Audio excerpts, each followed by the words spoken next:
रात के 2:17 जब मेरा फ़ोन वाइब्रेट हुआ। स्क्रीन पर एक अननोन नंबर था। मैसेज सिर्फ एक लाइन का था, लाइट बंद मत करना। और तब मुझे समझ आया, मैं शायद उतनी अकेली नहीं जितना मैं सोच रही थी। मैं जब भी रात को काम करती हूँ ना, मुझे लगता है कि मैं अकेली हूँ। रूम बंद, फ़ोन साइलेंट और सिर्फ मैं और मेरी सोच। उस दिन भी मैं लेट नाइट जग रही थी। टाइम याद है मुझे, करीब 2:17 हो रहे थे। इसीलिए याद है क्योंकि तभी मेरे फ़ोन पर एक मैसेज आया, अननोन नंबर। मैसेज सिर्फ एक लाइन का था, लाइट बंद मत करना। मैं कंफ्यूज हो गई। मैंने सोचा कोई प्रैंक होगा। रूम में वैसे भी सिर्फ एक डिम लैंप जल रहा था। मैंने इग्नोर किया। एग्जैक्टली 5 मिनट बाद दूसरा मैसेज आया, तुम अभी भी वहीं बैठी हो। इस बार मेरी बॉडी फ्रीज हो गई। मैंने फ़ोन उठाया और बिना सोचे रिप्लाई कर दिया, कौन हो तुम? रिप्लाई तुरंत आया, जैसे वो वेट ही कर रहा हो मेरे रिस्पॉन्स का। तुम मुझे नहीं जानती, पर मैं तुम्हें काफ़ी टाइम से देख रहा हूँ। मेरा दिल ज़ोर से धड़कने लगा। मैंने रूम का दरवाज़ा चेक किया, लॉक्ड। वो लॉक्ड था, विंडो बंद थी, घर में सब सो रहे थे। मैंने लास्ट रिप्लाई किया, ये मजाक बंद करो। टाइपिंग डॉट्स आए और फिर मैसेज, अगर मजाक होता तो तुम्हारे लेफ़्ट साइड वाली पेंसिल अभी फ्लोर पर नहीं गिरती। और अगले ही सेकंड मेरी पेंसिल भी नीचे गिर गई थी। ये क्या हो गया था, मैं सोच ही रही थी। मैंने फ़ोन हाथ से गिरा दिया। सांस लेना मुश्किल हो गया। मेरा दिमाग कह रहा था कोइंसिडेंस है, पर मेरी बॉडी जान चुकी थी ये कोइंसिडेंस नहीं है, कुछ तो हुआ है। फ़ोन दोबारा वाइब्रेट हुआ। डर मत, मैं तुम्हारा नुकसान नहीं कर सकता। मैंने ऑलमोस्ट चिल्लाते हुए टाइप किया, तो फिर क्या चाहते हो? इस बार रिप्लाई आने में थोड़ा टाइम लगा, सिर्फ इतना कि तुम याद रखो, तुम कभी अकेली नहीं होती। उसके बाद फ़ोन बंद हो गया, नंबर अनरीचेबल। उस रात मैं सो नहीं पाई। अगला दिन नॉर्मल था, पर मेरी नज़र बदल चुकी थी। मैंने सोचा कुछ तो हुआ था यार। अब जब भी मैं रात को काम करती हूँ, मुझे लगता है कोई मेरे पीछे खड़ा नहीं, बल्कि मुझे पहले से ही देख चुका है। पता नहीं क्या हो गया है। और सबसे अजीब बात, उस रात के बाद से मेरी टेबल से कोई चीज़ कभी अपने आप नहीं गिरी। जैसे अब उससे मुझे रिमाइंडर देने की ज़रूरत ही नहीं रही। भाई थोड़ा सा ध्यान रखिए, रात में थोड़ा कम जगिए और सारा काम अपना दिन में निपटाइए।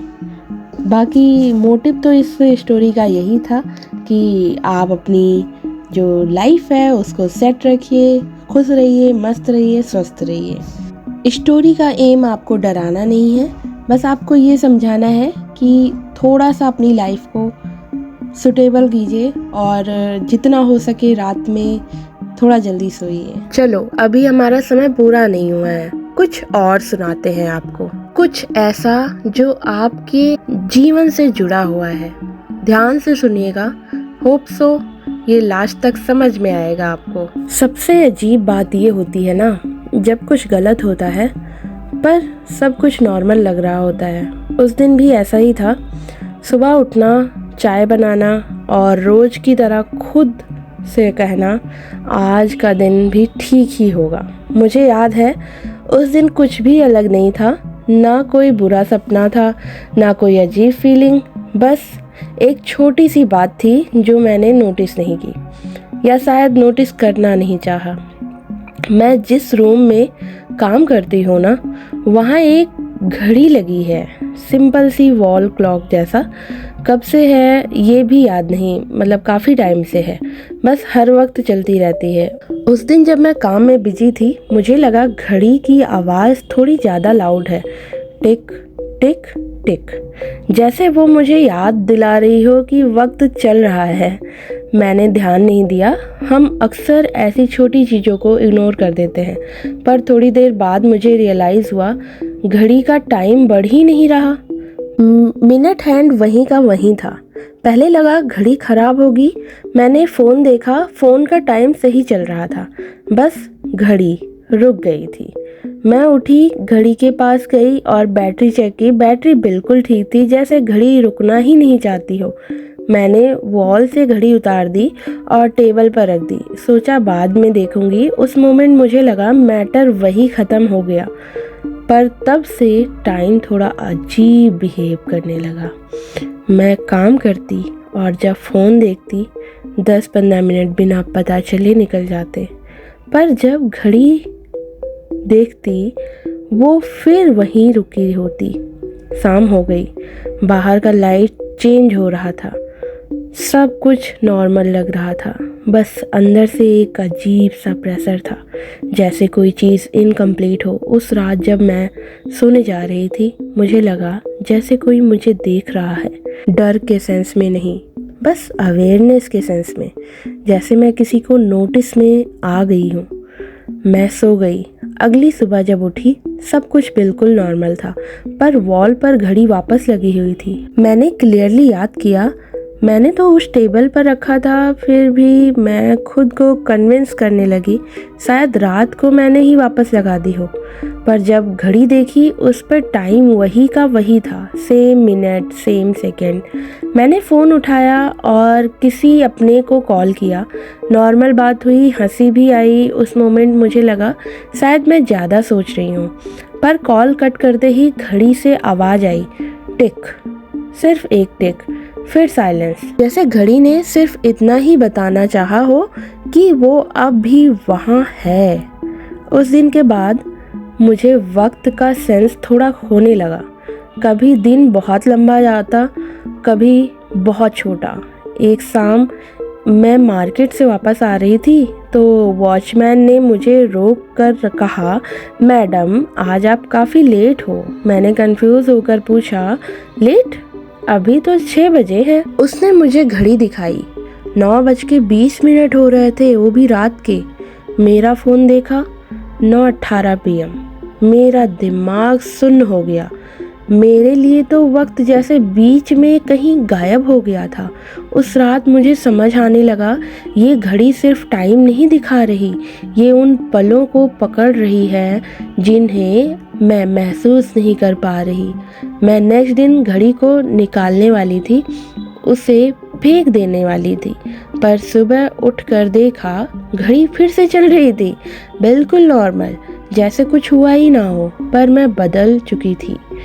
अब जब भी घड़ी की आवाज़ आती, मुझे लगता वो मुझे याद दिला रही है कि कुछ पल सिर्फ जीने के लिए होते हैं, समझने के लिए होते हैं।